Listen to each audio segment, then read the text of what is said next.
ಓಂ ಶಾಂತಿ.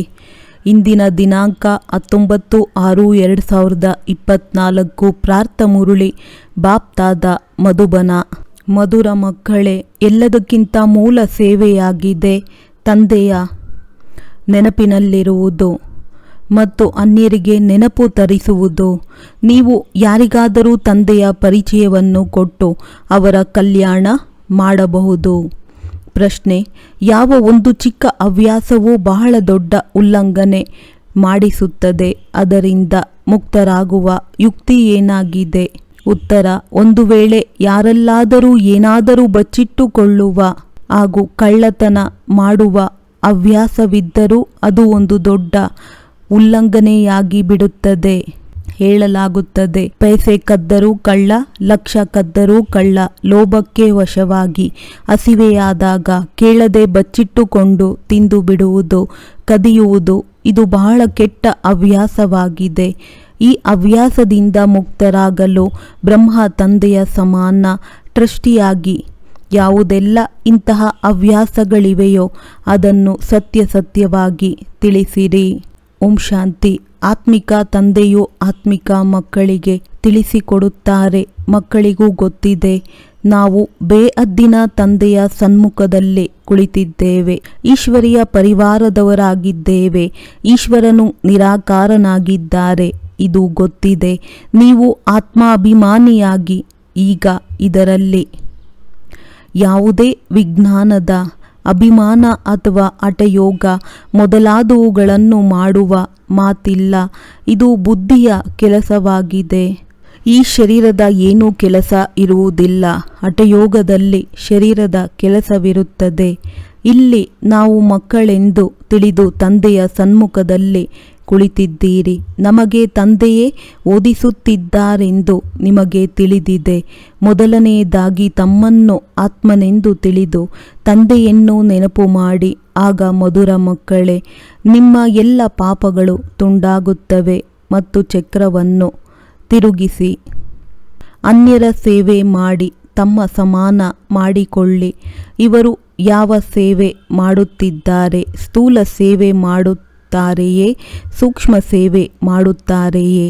ಅಥವಾ ಸೇವೆ ಮಾಡುತ್ತಾರೆಯೇ ಎಂದು ಒಬ್ಬೊಬ್ಬರನ್ನು ತಂದೆ ನೋಡುತ್ತಾರೆ. ಇವರು ಎಲ್ಲರಿಗೆ ತಂದೆಯ ಪರಿಚಯ ಕೊಡುತ್ತಾರೆಯೇ ಎಂದು ನೋಡುತ್ತಾರೆ. ಮೂಲ ಮಾತೆ ಇದಾಗಿದೆ. ಪ್ರತಿಯೊಬ್ಬ ಮಗುವಿಗೆ ತಂದೆಯ ಪರಿಚಯ ಕೊಡುತ್ತಾರೆಯೇ? ಮತ್ತು ತಂದೆ ಹೇಳುತ್ತಾರೆ, ನನ್ನನ್ನು ನೆನಪು ಮಾಡಿದರೆ ನಿಮ್ಮ ಜನ್ಮ ಜನ್ಮಾಂತರದ ಪಾಪಗಳು ಕಳೆಯುತ್ತವೆ ಎಂದು ಅನ್ಯರಿಗೆ ತಿಳಿಸುತ್ತಾರೆಯೇ? ಮತ್ತು ಎಲ್ಲಿಯವರೆಗೆ ಈ ಸರ್ವೀಸಿನಲ್ಲಿರುತ್ತಾರೆ? ತಮ್ಮೊಂದಿಗೆ ಹೋಲಿಕೆ ಮಾಡುತ್ತಾರೆ. ಎಲ್ಲರಿಗಿಂತ ಹೆಚ್ಚಿನ ಸರ್ವೀಸ್ ಯಾರು ಮಾಡುತ್ತಾರೆ? ನಾನು ಇವರಿಗಿಂತಲೂ ಹೆಚ್ಚಿನ ಸರ್ವೀಸನ್ನು ಏಕೆ ಮಾಡಬಾರದು? ಇವರಿಗಿಂತಲೂ ಹೆಚ್ಚಿನದಾಗಿ ನೆನಪಿನ ಯಾತ್ರೆಯಲ್ಲಿ ಓಟವನ್ನು ಓಡಬಲ್ಲೆನೆ ಅಥವಾ ಇಲ್ಲವೇ? ಪ್ರತಿಯೊಬ್ಬರನ್ನೂ ತಂದೆಯು ನೋಡುತ್ತಾರೆ. ತಂದೆಯು ಪ್ರತಿಯೊಬ್ಬರೊಂದಿಗೂ ಸಮಾಚಾರವನ್ನು ಕೇಳುತ್ತಾರೆ. ಏನೇನು ಸೇವೆ ಮಾಡುತ್ತಾರೆ? ಅನ್ಯರಿಗೆ ತಂದೆಯ ಪರಿಚಯ ಕೊಟ್ಟು ಅವರ ಕಲ್ಯಾಣ ಮಾಡುತ್ತಾರ. ಸಮಯವನ್ನು ವ್ಯರ್ಥ ಮಾಡುವುದಿಲ್ಲವೇ? ಮೂಲ ಮಾತೆ ಇದಾಗಿದೆ. ಈ ಸಮಯದಲ್ಲಿ ಎಲ್ಲರೂ ಅನಾಥರಾಗಿದ್ದಾರೆ. ಬೇಅದ್ದಿನ ತಂದೆಯನ್ನು ಯಾರೂ ತಿಳಿದುಕೊಂಡಿಲ್ಲ. ತಂದೆಯಿಂದ ಆಸ್ತಿಯಂತೂ ಅವಶ್ಯವಾಗಿ ಸಿಗುತ್ತದೆ. ನೀವು ಮಕ್ಕಳಿಗೆ ಮುಕ್ತಿಧಾಮ, ಜೀವನ್ ಮುಕ್ತಿಧಾಮ ಎರಡು ಬುದ್ಧಿಯಲ್ಲಿದೆ. ಮಕ್ಕಳು ಇದನ್ನು ತಿಳಿದುಕೊಳ್ಳಬೇಕು. ನಾವೀಗ ಓದುತ್ತಿದ್ದೇವೆ, ನಂತರ ಸ್ವರ್ಗದಲ್ಲಿ ಬಂದು ಜೀವನ್ ಮುಕ್ತಿಯ ರಾಜ್ಯಭಾಗ್ಯವನ್ನು ಪಡೆಯುತ್ತೇವೆ. ಉಳಿದ ಅನ್ಯ ಧರ್ಮದ ಯಾರೆಲ್ಲ ಆತ್ಮರಿದ್ದಾರೆಯೋ ಅವರ್ಯಾರೂ ಇರುವುದಿಲ್ಲ. ಕೇವಲ ನಾವೇ ಭಾರತದಲ್ಲಿರುತ್ತೇವೆ. ತಂದೆಯು ಕುಳಿತು ಮಕ್ಕಳಿಗೆ ಕಲಿಸಿಕೊಡುತ್ತಾರೆ ಬುದ್ಧಿಯಲ್ಲಿ ಏನೇನು ಇರಬೇಕು. ಇಲ್ಲಿ ನೀವು ಸಂಗಮ ಯುಗದಲ್ಲಿ ಕುಳಿತಿದ್ದೀರೆಂದರೆ ಆಹಾರ ಪಾನೀಯ ಬಹಳ ಶುದ್ಧ ಪವಿತ್ರವಾಗಿರಬೇಕು. ನಿಮಗೆ ಗೊತ್ತಿದೆ, ನಾವು ಭವಿಷ್ಯದಲ್ಲಿ ಸರ್ವಗುಣ ಸಂಪನ್ನರು, 16 ಕಲಾ ಸಂಪೂರ್ಣರು, ಸಂಪೂರ್ಣ ನಿರ್ವಿಕಾರಿಗಳಾಗುತ್ತೇವೆ. ಈ ಮಹಿಮೆಯು ಶರೀರಧಾರಿ ಆತ್ಮಗಳದ್ದಾಗಿದೆ. ಕೇವಲ ಆತ್ಮದ ಮಹಿಮೆಯಂತೂ ಅಲ್ಲ. ಪ್ರತಿಯೊಂದು ಆತ್ಮನ ಪಾತ್ರವು ತನ್ನದೇ ಆಗಿದೆ. ಇಲ್ಲಿ ಬಂದು ಅದನ್ನು ಅಭಿನಯಿಸುತ್ತದೆ. ನಿಮ್ಮ ಬುದ್ಧಿಯಲ್ಲಿ ನಾವು ಈ ರೀತಿಯಾಗಬೇಕೆಂಬ ಗುರಿ ಉದ್ದೇಶವಿದೆ. ತಂದೆಯ ಆದೇಶವಾಗಿದೆ, ಮಕ್ಕಳೇ ಪವಿತ್ರರಾಗಿ. ಅದಕ್ಕೆ ಹೇಗೆ ಪವಿತ್ರವಾಗಿರುವುದು ಎಂದು ಕೇಳುತ್ತಾರೆ. ಏಕೆಂದರೆ ಮಾಯೆಯ ಬಿರುಗಾಳಿಗಳು ಬಹಳ ಬರುತ್ತವೆ. ಬುದ್ಧಿಯು ಎಲ್ಲೆಲ್ಲಿಯೋ ಹೋಗುತ್ತದೆ. ಅದನ್ನು ಹೇಗೆ ಬಿಡುವುದು? ಮಕ್ಕಳ ಬುದ್ಧಿಯಲ್ಲಂತೂ ಚಿಂತನೆ ನಡೆಯುತ್ತದೆ ಎಲ್ಲವೇ, ಮತ್ಯಾರ ಬುದ್ಧಿಯೂ ನಡೆಯುವುದಿಲ್ಲ. ತಂದೆ, ಶಿಕ್ಷಕ, ಗುರುವೂ ಸಹ ನಿಮಗೆ ಸಿಕ್ಕಿದ್ದಾರೆ. ನೀವು ಇದನ್ನು ಅರಿತುಕೊಂಡಿದ್ದೀರಿ. ಶ್ರೇಷ್ಠಾತಿ ಶ್ರೇಷ್ಠ ಭಗವಂತನಾಗಿದ್ದಾರೆ. ಅವರು ತಂದೆ, ಶಿಕ್ಷಕ, ಜ್ಞಾನದ ಸಾಗರನೂ ಆಗಿದ್ದಾರೆ. ನಾವಾತ್ಮರನ್ನು ಜೊತೆಯಲ್ಲಿ ಕರೆದುಕೊಂಡು ಹೋಗಲು ತಂದೆಯೂ ಬಂದಿದ್ದಾರೆ. ಸತ್ಯಯುಗದಲ್ಲಿ ಕೆಲವರೇ ದೇವಿ ದೇವತೆಗಳಿರುತ್ತಾರೆ. ಈ ಮಾತುಗಳು ನಿಮ್ಮ ವಿನಃ ಮತ್ಯಾರ ಬುದ್ಧಿಯಲ್ಲಿಯೂ ಇರುವುದಿಲ್ಲ. ನಿಮ್ಮ ಬುದ್ಧಿಯಲ್ಲಿದೆ. ವಿನಾಶದ ನಂತರ ನಾವು ಕೆಲವರೇ ಇರುತ್ತೇವೆ. ಮತ್ತೆ ಇಷ್ಟೆಲ್ಲ ಧರ್ಮ, ಖಂಡ ಮೊದಲಾದವುಗಳಿರುವುದಿಲ್ಲ. ನಾವೇ ವಿಶ್ವದ ಮಾಲೀಕರಾಗುತ್ತೇವೆ. ನಮ್ಮದು ಒಂದೇ ರಾಜ್ಯವಿರುತ್ತದೆ. ಬಹಳ ಸುಖದ ರಾಜ್ಯವಾಗಿರುತ್ತದೆ. ಬಾಕಿ ಅದರಲ್ಲಿ ವಿಭಿನ್ನ ಪದವಿಯವರಿರುತ್ತಾರೆ. ನಮ್ಮ ಪದವಿ ಏನಾಗಿರುತ್ತದೆ? ನಾವು ಎಷ್ಟು ಆತ್ಮಿಕ ಸೇವೆ ಮಾಡುತ್ತೇವೆ? ತಂದೆಯು ಕೇಳುತ್ತಾರೆ. ತಂದೆಯು ಅಂತರ್ಯಾಮಿಯಾಗಿದ್ದಾರೆ ಎಂದಲ್ಲ. ಮಕ್ಕಳು ಪ್ರತಿಯೊಬ್ಬರೂ ಸಹ ಸ್ವಯಂವನ್ನು ನಾವು ಏನು ಮಾಡುತ್ತಿದ್ದೇವೆಂದು ಅರಿತುಕೊಳ್ಳಬಹುದು. ಅವಶ್ಯವಾಗಿ ತಿಳಿದುಕೊಂಡಿರಬಹುದು. ಮೊದಲ ನಂಬರಿನಲ್ಲಿ ಸೇವೆಯಂತೂ ಶ್ರೀಮತದನುಸಾರ ಈ ದಾದಾರವರೇ ಮಾಡುತ್ತಿದ್ದಾರೆ. ಪದೇ ಪದೇ ತಂದೆಯು ತಿಳಿಸುತ್ತಾರೆ, ಮಧುರಾತಿ ಮಧುರ ಮಕ್ಕಳೇ, ತಮ್ಮನ್ನು ಆತ್ಮವೆಂದು ತಿಳಿಯಿರಿ. ದೇಹಾಭಿಮಾನವನ್ನು ಬಿಡಿ. ಆತ್ಮವೆಂದು ಎಷ್ಟು ಸಮಯ ತಿಳಿಯುತ್ತೀರಿ? ಇದನ್ನು ಪಕ್ಕಾ ಮಾಡಿಕೊಳ್ಳಬೇಕು. ನಾವಾತ್ಮರಾಗಿದ್ದೇವೆ. ತಂದೆಯನ್ನು ನೆನಪು ಮಾಡಬೇಕಾಗಿದೆ. ಇದರಿಂದಲೇ ದೋಣಿಯೂ ಪಾರಾಗುತ್ತದೆ. ನೆನಪು ಮಾಡುತ್ತಾ ಮಾಡುತ್ತಾ ಹಳೆಯ ಪ್ರಪಂಚದಿಂದ ಹೊಸ ಪ್ರಪಂಚಕ್ಕೆ ಹೊರಟು ಹೋಗುತ್ತೀರಿ. ಇನ್ನು ಸ್ವಲ್ಪವೇ ಸಮಯವಿದೆ. ಮತ್ತೆ ನಾವು ನಮ್ಮ ಸುಖಧಾಮಕ್ಕೆ ಹೊರಟು ಹೋಗುತ್ತೇವೆ. ಎಲ್ಲರಿಗೆ ತಂದೆಯ ಪರಿಚಯ ಕೊಡುವುದು ಮುಖ್ಯವಾದ ಆತ್ಮಿಕ ಸೇವೆಯಾಗಿದೆ. ಇದು ಎಲ್ಲದಕ್ಕಿಂತ ಸಹಜ ಮಾತಾಗಿದೆ. ಸ್ಥೂಲ ಸೇವೆ ಮಾಡುವುದರಲ್ಲಿ, ಭೋಜನವನ್ನು ತಯಾರಿಸುವುದರಲ್ಲಿ, ತಿನ್ನುವುದರಲ್ಲಿಯೂ ಶ್ರಮವಾಗುತ್ತದೆ. ಆದರೆ ಇದರಲ್ಲಂತೂ ಶ್ರಮದ ಯಾವುದೇ ಮಾತಿಲ್ಲ. ಕೇವಲ ತಮ್ಮನ್ನು ಆತ್ಮನೆಂದು ತಿಳಿಯಬೇಕಾಗಿದೆ. ಆತ್ಮವು ಅವಿನಾಶಿ, ಶರೀರವು ವಿನಾಶಿಯಾಗಿದೆ. ಆತ್ಮವೇ ಪೂರ್ಣ ಪಾತ್ರವನ್ನಭಿನಯಿಸುತ್ತದೆ.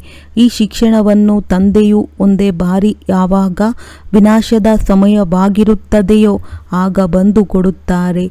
ಹೊಸ ಪ್ರಪಂಚವು ದೇವಿ ದೇವತೆಗಳದ್ದಾಗಿದೆ. ಅಲ್ಲಿಗೆ ಅವಶ್ಯವಾಗಿ ಹೋಗಬೇಕಾಗಿದೆ. ಉಳಿದಂತೆ ಇಡೀ ಪ್ರಪಂಚದವರು ಶಾಂತಿಧಾಮಕ್ಕೆ ಹೋಗಬೇಕಾಗಿದೆ. ಈ ಹಳೆಯ ಪ್ರಪಂಚವೇ ಇರುವುದಿಲ್ಲ. ನೀವು ಹೊಸ ಪ್ರಪಂಚದಲ್ಲಿದ್ದಾಗ ಹಳೆಯ ಪ್ರಪಂಚದ ನೆನಪಿರುವುದೇ ಇಲ್ಲ. ನೀವು ಸ್ವರ್ಗದಲ್ಲಿಯೇ ಇರುತ್ತೀರಿ. ರಾಜ್ಯಭಾರ ಮಾಡುತ್ತಿರುತ್ತೀರಿ. ಇದು ಬುದ್ಧಿಯಲ್ಲಿದ್ದಾಗ ಖುಷಿ ಇರುತ್ತದೆ. ಸ್ವರ್ಗಕ್ಕೆ ಅನೇಕ ಹೆಸರುಗಳನ್ನು ಕೊಡಲಾಗುತ್ತದೆ. ನರಕಕ್ಕೂ ಸಹ ಪಾಪಾತ್ಮರ ಪ್ರಪಂಚ, ನರಕ, ಎಲ್, ದುಃಖಧಾಮವೆಂದು ಅನೇಕ ಹೆಸರುಗಳನ್ನು ಕೊಡಲಾಗಿದೆ. ಈಗ ನೀವು ಮಕ್ಕಳು ತಿಳಿದುಕೊಂಡಿದ್ದೀರಿ. ಬೇಹದ್ದಿನ ತಂದೆಯು ಒಬ್ಬರೇ ಆಗಿದ್ದಾರೆ. ನಾವು ಅವರಿಂದ ಅಗಲಿ ಮರಳಿ ಸಿಕ್ಕಿದ ಮಕ್ಕಳಾಗಿದ್ದೇವೆ. ಅಂದಾಗ ತಂದೆಯ ಜೊತೆ ಬಹಳ ಪ್ರೀತಿ ಇರಬೇಕು. ಯಾರು ಬಹಳ ಸೇವೆ ಮಾಡುತ್ತಾರೆ, ಮುಳ್ಳುಗಳನ್ನು ಹೂಗಳನ್ನಾಗಿ ಮಾಡುತ್ತಾರೆಯೋ ಅಂತಹ ಮಕ್ಕಳ ಜೊತೆ ತಂದೆಗೂ ಬಹಳ ಪ್ರೀತಿ ಇರುತ್ತದೆ. ಮನುಷ್ಯರಿಂದ ದೇವತೆಗಳಾಗಬೇಕಲ್ಲವೇ? ತಂದೆಯಂತೂ ಆಗುವುದಿಲ್ಲ. ಆದರೆ ನಮ್ಮನ್ನು ಆ ರೀತಿ ಮಾಡುವುದಕ್ಕಾಗಿ ಬಂದಿದ್ದಾರೆ. ಅಂದ ಮೇಲೆ ಆಂತರ್ಯದಲ್ಲಿ ಬಹಳ ಖುಷಿ ಇರಬೇಕು. ಸ್ವರ್ಗದಲ್ಲಿ ನಾವು ಯಾವ ಪದವಿಯನ್ನು ಪಡೆಯುತ್ತೇವೆ, ನಾವು ಯಾವ ಸೇವೆ ಮಾಡುತ್ತೇವೆ, ಮನೆಯಲ್ಲಿ ನೌಕರ ಚಾಕರರಿದ್ದರೆ ಅವರಿಗೂ ಪರಿಚಯ ಕೊಡಬೇಕು. ಯಾರೆಲ್ಲ ಸಂಬಂಧದಲ್ಲಿ ಬರುತ್ತಾರೆಯೋ ಅವರಿಗೆ ಶಿಕ್ಷಣ ಕೊಡಬೇಕು. ಅಬಲೆಯರು, ಬಡವರು, ಕುಬ್ಜೆಯರು ಎಲ್ಲರ ಸೇವೆ ಮಾಡಬೇಕಲ್ಲವೇ?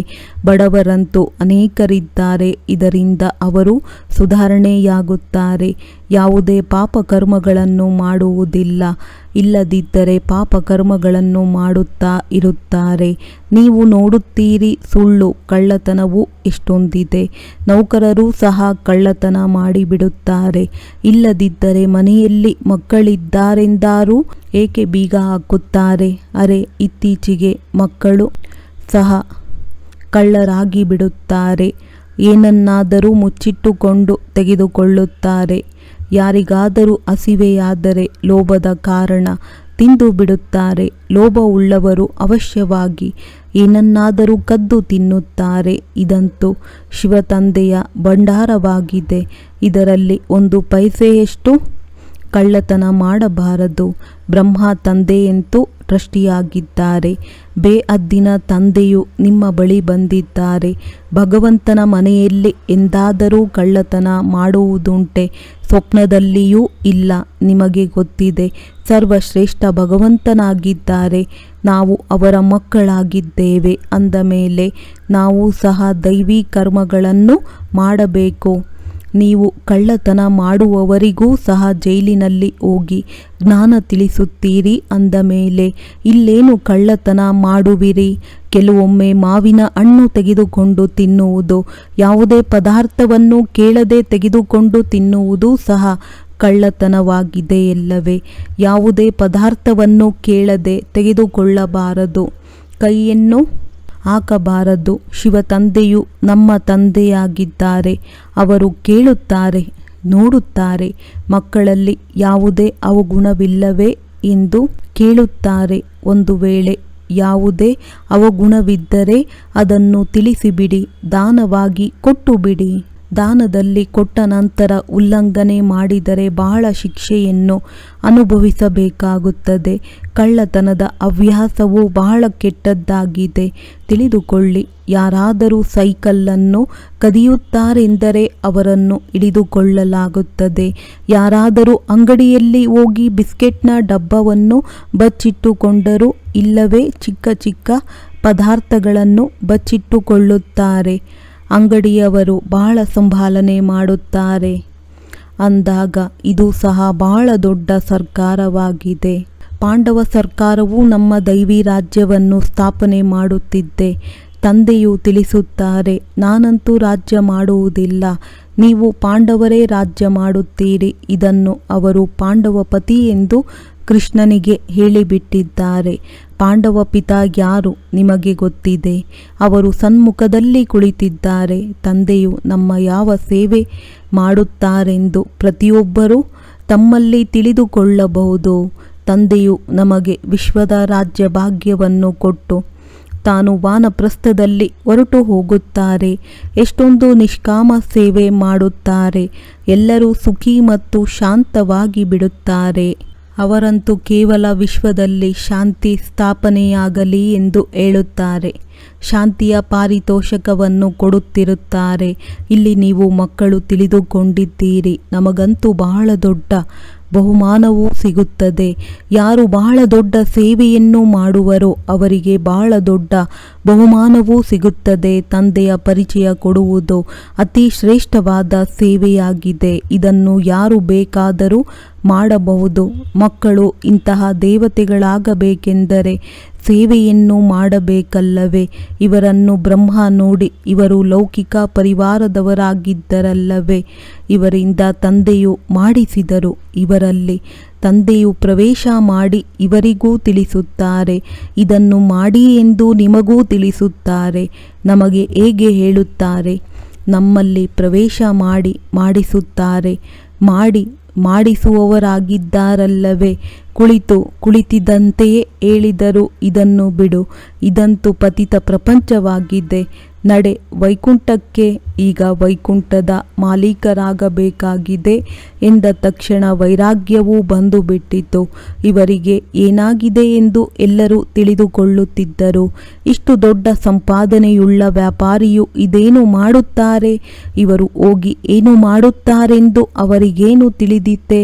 ಬಿಡುವುದು ಯಾವುದೇ ದೊಡ್ಡ ಮಾತು ಮಾತಲ್ಲ, ಎಲ್ಲವನ್ನೂ ತ್ಯಾಗ ಮಾಡಿಬಿಟ್ಟರು ಮತ್ತು ಎಲ್ಲರಿಗೂ ತ್ಯಾಗ ಮಾಡಿಸಿದರು.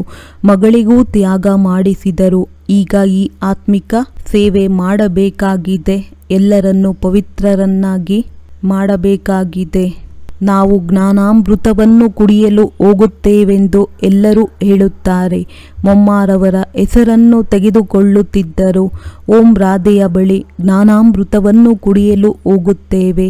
ಈ ಯುಕ್ತಿಯನ್ನು ಯಾರು ರಚಿಸಿದರು? ಶಿವತಂದೆಯು ಇವರಲ್ಲಿ ಪ್ರವೇಶ ಮಾಡಿ ಎಷ್ಟೊಂದು ಒಳ್ಳೆಯ ಯುಕ್ತಿಯನ್ನು ರಚಿಸಿದರು.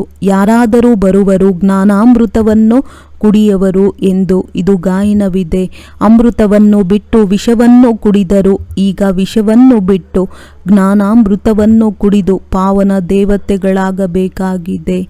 ಈ ಮಾತು ಪ್ರಾರಂಭದಲ್ಲಿತ್ತು. ಯಾರೇ ಬಂದರೂ ಸಹ ಅವರಿಗೆ ಹೇಳುತ್ತಿದ್ದರು, ಪಾವನರಾಗಿ ಅಮೃತವನ್ನು ಕುಡಿಯಬೇಕೆಂದರೆ ವಿಷವನ್ನು ಬಿಡಬೇಕು. ಪಾವನ ವೈಕುಂಠದ ಮಾಲೀಕರಾಗಬೇಕಲ್ಲವೇ? ಒಬ್ಬ ತಂದೆಯನ್ನೇ ನೆನಪು ಮಾಡಬೇಕಾಗಿದೆ. ಅಂದ ಮೇಲೆ ಅವಶ್ಯವಾಗಿ ಜಗಳವೂ ನಡೆಯುತ್ತದೆ ಎಲ್ಲವೇ? ಪ್ರಾರಂಭದ ಕಿರಿಕಿರಿಗಳು ಈಗಿನವರೆಗೂ ನಡೆಯುತ್ತಾ ಬಂದಿದೆ. ಅಬಲೆಯರ ಮೇಲೆ ಎಷ್ಟೊಂದು ಅತ್ಯಾಚಾರಗಳಾಗುತ್ತವೆ. ಎಷ್ಟು ನೀವು ಪಕ್ಕಾ ಆಗುತ್ತಾ ಹೋಗುತ್ತೀರೋ ಅಷ್ಟು ಪವಿತ್ರತೆಯು ಒಳ್ಳೆಯದೆಂದು ತಿಳಿಯುತ್ತೀರಿ. ಆದ್ದರಿಂದ ಕರೆಯುತ್ತಾರೆ, ಬಾಬಾ ಬಂದು ಪಾವನರನ್ನಾಗಿ ಮಾಡಿ. ಮೊದಲು ನಿಮ್ಮದೂ ಸಹ ನಡವಳಿಕೆ ಹೇಗಿತ್ತು? ಈಗ ಏನಾಗುತ್ತಿದ್ದೀರಿ? ಮೊದಲಂತೂ ದೇವತೆಗಳ ಮುಂದೆ ಹೋಗಿ ನಾವು ಪಾಪಿಗಳಾಗಿದ್ದೇವೆಂದು ಹೇಳುತ್ತಿದ್ದೀರಿ. ಈಗ ಈ ರೀತಿ ಹೇಳುವುದಿಲ್ಲ, ಏಕೆಂದರೆ ಈಗ ನಾವೇ ಈ ರೀತಿ ಆಗುತ್ತಿದ್ದೇವೆಂದು ನಿಮಗೆ ತಿಳಿದಿದೆ. ಮಕ್ಕಳು ತಮ್ಮಲ್ಲಿ ಕೇಳಿಕೊಳ್ಳಬೇಕು, ನಾವು ಎಷ್ಟು ಸೇವೆ ಮಾಡುತ್ತೇವೆ, ಹೇಗೆ? ಭಂಡಾರಿಯವರು ನಿಮಗಾಗಿ ಎಷ್ಟೊಂದು ಸೇವೆ ಮಾಡುತ್ತಾರೆ, ಅವರಿಗೆ ಎಷ್ಟೊಂದು ಪುಣ್ಯವಾಗುತ್ತದೆ. ಅನೇಕರ ಸೇವೆ ಮಾಡುತ್ತಾರೆಂದರೆ ಎಲ್ಲರ ಆಶೀರ್ವಾದಗಳು ಅವರ ಮೇಲೆ ಬರುತ್ತದೆ. ಬಹಳ ಮಹಿಮೆಯನ್ನು ಬರೆಯುತ್ತಾರೆ. ಭಂಡಾರಿಯವರದಂತೂ ಕಮಾಲ್ ಚಮತ್ಕಾರ ಆಗಿದೆ. ಇದಂತೂ ಸ್ಥೂಲ ಸೇವೆಯಾಯಿತು. ಸೂಕ್ಷ್ಮ ಸೇವೆಯನ್ನು ಮಾಡಬೇಕು. ಬಾಬಾ, ಈ ಪಂಚಭೂತಗಳು ಬಹಳ ತೀಕ್ಷ್ಣವಾಗಿದೆ, ನೆನಪಿನಲ್ಲಿರಲು ಬಿಡುವುದಿಲ್ಲವೆಂದು ಮಕ್ಕಳು ಹೇಳುತ್ತಾರೆ. ಇದಕ್ಕೆ ತಂದೆಯು ತಿಳಿಸುತ್ತಾರೆ, ಮಕ್ಕಳೇ, ಶಿವತಂದೆಯನ್ನು ನೆನಪು ಮಾಡಿ ಭೋಜನವನ್ನು ತಯಾರಿಸಿ. ಒಬ್ಬ ಶಿವತಂದೆಯ ವಿನಃ ಮತ್ಯಾರೂ ಇಲ್ಲ, ಅವರೇ ಸಹಾಯ ಮಾಡುತ್ತಾರೆ. ನಾನು ನಿಮಗೆ ಶರಣಾದೆನೆಂದು ಗಾಯನವಿದೆಯಲ್ಲವೇ? ಸತ್ಯಯುಗದಲ್ಲಿ ಈ ರೀತಿ ಹೇಳುತ್ತಾರೇನೋ? ಈಗ ನೀವು ತಂದೆಯ ಆಶ್ರಯದಲ್ಲಿ ಬಂದಿದ್ದೀರಿ. ಕೆಲವರಿಗೆ ಭೂತವು ಹಿಡಿಯುತ್ತದೆ ಎಂದರೆ ಬಹಳ ಪೀಡಿಸುತ್ತದೆ. ಆ ಅಶುದ್ಧ ಆತ್ಮವೂ ಬರುತ್ತದೆ. ನಿಮಗಂತೂ ಎಷ್ಟೊಂದು ಭೂತಗಳು ಹಿಡಿದಿವೆ. ಕಾಮ, ಕ್ರೋಧ, ಲೋಭ, ಮೋಹ, ಈ ಭೂತಗಳು ನಿಮ್ಮನ್ನು ಬಹಳ ಪೀಡಿಸುತ್ತವೆ. ಆ ಅಶುದ್ಧ ಆತ್ಮಗಳಂತೂ ಪ್ರೇತಾತ್ಮ ಕೆಲವರಿಗೆ ತೊಂದರೆ ಕೊಡುತ್ತದೆ. ಆದರೆ ನಿಮಗೆ ಗೊತ್ತಿದೆ, ಈ ಪಂಚಭೂತಗಳಂತೂ 2500 ವರ್ಷಗಳಿಂದಲೂ ನಡೆಯುತ್ತಾ ಬಂದಿದೆ. ನೀವು ಎಷ್ಟೊಂದು ತೊಂದರೆಗಳಾಗಿದ್ದೀರಿ. ಈ ಪಂಚಭೂತಗಳು ಕಂಗಾಲರನ್ನಾಗಿ ಮಾಡಿಬಿಟ್ಟಿದೆ. ದೇಹಾಭಿಮಾನದ ಭೂತವು ನಂಬರ್ 1 ಭೂತವಾಗಿದೆ. ಕಾಮದ ಭೂತವು ದೊಡ್ಡ ಭೂತವಾಗಿದೆ. ಅದು ನಿಮ್ಮನ್ನು ಎಷ್ಟೊಂದು ಸತಾಯಿಸಿದೆ. ಇದನ್ನು ತಂದೆಯೂ ತಿಳಿಸಿದ್ದಾರೆ. ಕಲ್ಪಕಲ್ಪವೂ ನಿಮಗೆ ಈ ಭೂತಗಳು ಹಿಡಿಯುತ್ತವೆ. ಯಥಾ ರಾಜ ರಾಣಿ ತಥಾ ಪ್ರಜಾ, ಎಲ್ಲರಿಗೆ ಭೂತಗಳು ಹಿಡಿದಿವೆ ಅಂದಾಗ ಇದಕ್ಕೆ ಭೂತಗಳ ಪ್ರಪಂಚವೆಂದು ಹೇಳಲಾಗುತ್ತದೆ. ರಾವಣ ರಾಜ್ಯವೆಂದರೆ ಆಸುರಿ ರಾಜ್ಯ. ಸತ್ಯಯುಗ, ತ್ರೇತಾಯುಗದಲ್ಲಿ ಭೂತಗಳಿರುವುದಿಲ್ಲ. ಒಂದು ಭೂತವೂ ಸಹ ಇಷ್ಟೊಂದು ತೊಂದರೆ ಕೊಡುತ್ತದೆ. ಇದರ ಬಗ್ಗೆ ಯಾರಿಗೂ ಗೊತ್ತಿಲ್ಲ. ಪಂಚವಿಕಾರ ರೂಪಿ ರಾವಣನ ಭೂತವಾಗಿದೆ. ಇದರಿಂದ ತಂದೆಯು ಬಂದು ನಿಮ್ಮನ್ನು ಬಿಡಿಸುತ್ತಾರೆ. ನಿಮ್ಮಲ್ಲಿಯೂ ಕೆಲವರು ಬುದ್ಧಿವಂತರಿದ್ದಾರೆ. ಅವರ ಬುದ್ಧಿಯಲ್ಲಿ ಇದು ಕುಳಿತುಕೊಳ್ಳುತ್ತದೆ. ಈ ಜನ್ಮದಲ್ಲಂತೂ ಇಂತಹ ಯಾವುದೇ ಕೆಲಸಗಳನ್ನು ಮಾಡಬಾರದು. ಕಳ್ಳತನ ಮಾಡಿದ್ದೀರಿ, ದೇಹಾಭಿಮಾನವೂ ಬಂದಿತೆಂದರೂ ಫಲಿತಾಂಶವೇನಾಗುವುದು? ಪದವಿ ಭ್ರಷ್ಟವಾಗಿ ಬಿಡುತ್ತದೆ, ಏನಾದರೂ ಕದ್ದು ಬಿಡುತ್ತಾರೆ. ಆದ್ದರಿಂದಲೇ ಪೈಸೆಯ ಕಳ್ಳನೇ ಲಕ್ಷದ ಕಳ್ಳ ಎಂದು ಹೇಳಲಾಗುತ್ತದೆ. ಯಜ್ಞದಲ್ಲಂತೂ ಇಂತಹ ಕೆಲಸವನ್ನೆಂದೂ ಮಾಡಬಾರದು. ಇದೇ ಹವ್ಯಾಸವಾಗಿ ಬಿಟ್ಟರೆ ಅದು ಎಂದಿಗೂ ಹೋಗುವುದಿಲ್ಲ. ಎಷ್ಟೊಂದು ತಲೆಕೆಡಿಸಿಕೊಳ್ಳುತ್ತಾರೆ. ಒಳ್ಳೆಯದು, ಮಧುರಾತಿ ಮಧುರ ಅಗಲಿ ಮರಳಿ ಸಿಕ್ಕಿರುವಂಥ ಮಕ್ಕಳಿಗೆ ಪ್ರೀತಿಯ ಮಾತ್ಪಿತಾ ಬಾಪ್ತಾದರವರ ನೆನಪು, ಪ್ರೀತಿ ಹಾಗೂ ಸುಪ್ರಭಾತ. ಆತ್ಮೀಯ ಮಕ್ಕಳಿಗೆ ಆತ್ಮೀಯ ತಂದೆಯ ನಮಸ್ತೆ. ಧಾರಣೆಗಾಗಿ ಮುಖ್ಯ ಸಾರ: ಸ್ಥೂಲ ಸೇವೆಯ ಜೊತೆಗೆ ಸೂಕ್ಷ್ಮ ಮತ್ತು ಸ್ಥೂಲ ಸೇವೆಯನ್ನು ಮಾಡಬೇಕು. ಎಲ್ಲರಿಗೆ ತಂದೆಯ ಪರಿಚಯ ಕೊಡುವುದು, ಆತ್ಮಗಳ ಕಲ್ಯಾಣ ಮಾಡುವುದು, ನೆನಪಿನ ಯಾತ್ರೆಯಲ್ಲಿರುವುದು ಇದು ಸತ್ಯ ಸೇವೆಯಾಗಿದೆ. ಈ ಸೇವೆಯಲ್ಲಿಯೇ ತತ್ಪರರಾಗಿರಬೇಕು. ತಮ್ಮ ಸಮಯವನ್ನು ವ್ಯರ್ಥ ಮಾಡಬಾರದು. ಬುದ್ಧಿವಂತರಾಗಿ ಪಂಚವಿಕಾರ ರೂಪಿ ಭೂತಗಳ ಮೇಲೆ ವಿಜಯ ಪ್ರಾಪ್ತಿ ಮಾಡಿಕೊಳ್ಳಬೇಕಾಗಿದೆ. ಕಳ್ಳತನ ಹಾಗೂ ಸುಳ್ಳು ಹೇಳುವ ಹವ್ಯಾಸವನ್ನು ತೆಗೆಯಬೇಕಾಗಿದೆ. ದಾನವಾಗಿ ಕೊಟ್ಟಿರುವ ವಸ್ತುವನ್ನು ಹಿಂತೆಗೆದುಕೊಳ್ಳಬಾರದು. ವರದಾನ: ಶರೀರದ ವ್ಯಾಧಿಗಳ ಚಿಂತನೆಯಿಂದ ಮುಕ್ತ, ಜ್ಞಾನ ಚಿಂತನೆ ಹಾಗೂ ಸ್ವಚಿಂತನೆ ಮಾಡುವಂತಹ ಶುಭ ಚಿಂತಕ ಭವ. ಒಂದಾಗಿದೆ ಶರೀರದ ವ್ಯಾಧಿ ಬರುವುದು, ಇನ್ನೊಂದಾಗಿದೆ ವ್ಯಾಧಿಗೆ ಅಲುಗಾಡುವುದು. ವ್ಯಾಧಿ ಬರುವುದು ಇದಂತೂ ನಿಶ್ಚಿತ ಭವಿಷ್ಯವಾಗಿದೆ. ಆದರೆ ಶ್ರೇಷ್ಠ ಸ್ಥಿತಿಯಲ್ಲಿ ಅಲುಗಾಡುವುದು ಇದಾಗಿದೆ, ಬಂಧನಯುಕ್ತರ ನಿಶಾನಿಯಾಗಿದೆ. ಯಾರು ಶರೀರದ ವ್ಯಾಧಿಯ ಚಿಂತನೆಯಿಂದ ಮುಕ್ತವಾಗಿದ್ದು ಸ್ವಚಿಂತನೆ, ಜ್ಞಾನದ ಚಿಂತನೆ ಮಾಡುತ್ತಾರೆ, ಅವರೇ ಶುಭ ಚಿಂತಕರಾಗಿದ್ದಾರೆ. ಪ್ರಕೃತಿಯ ಚಿಂತನೆ ಹೆಚ್ಚು ಮಾಡುವುದರಿಂದ ಚಿತೆಯ ರೂಪ ಆಗಿಬಿಡುವುದು. ಈ ಬಂಧನದಿಂದ ಮುಕ್ತರಾಗಬೇಕು. ಇದಕ್ಕೆ ಕರ್ಮಾತೀತ ಸ್ಥಿತಿ ಎಂದು ಹೇಳಲಾಗುವುದು. ಸ್ಲೋಗನ್: ಸ್ನೇಹದ ಶಕ್ತಿ ಸಮಸ್ಯಾರೂಪಿ ಬೆಟ್ಟವನ್ನೂ ಸಹ ನೀರಿನಂತೆ ಹಗುರವಾಗಿ ಮಾಡಿಬಿಡುವುದು. ಒಳ್ಳೆಯದು. ಓಂ ಶಾಂತಿ.